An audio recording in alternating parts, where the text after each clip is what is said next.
एक होता उंदीर, तो रस्त्याने चालत होता. त्याला एक दिसला फडके. तो म्हणला की त्याची एक छानशी टोपी बनावी.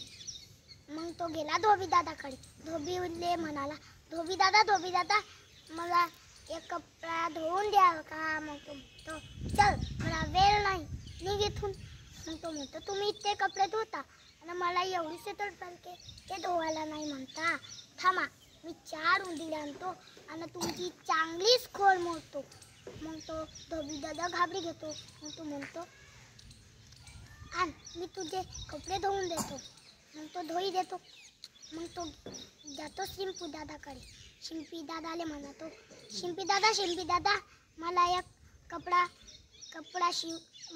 मला टोपी शिवून द्याल का?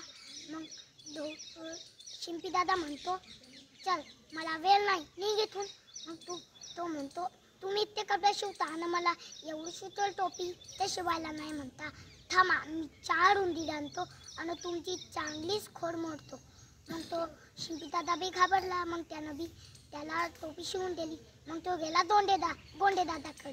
मग गोंडे दादाले म्हणाला, गोंडे दादा मला माझ्या टोपीला 4 गोंडे लावू द्याल का? मग तो गोंडे दादा म्हणतो, चल, निघ इथून.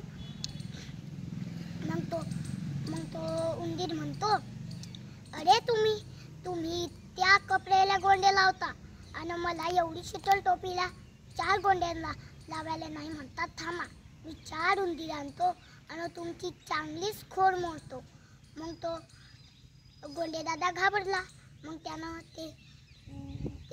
त्याला 4 गोंडे लावून दिले. मग तो गेला राजाला म्हणाला, राजापेक्षा माझी टोपी छान.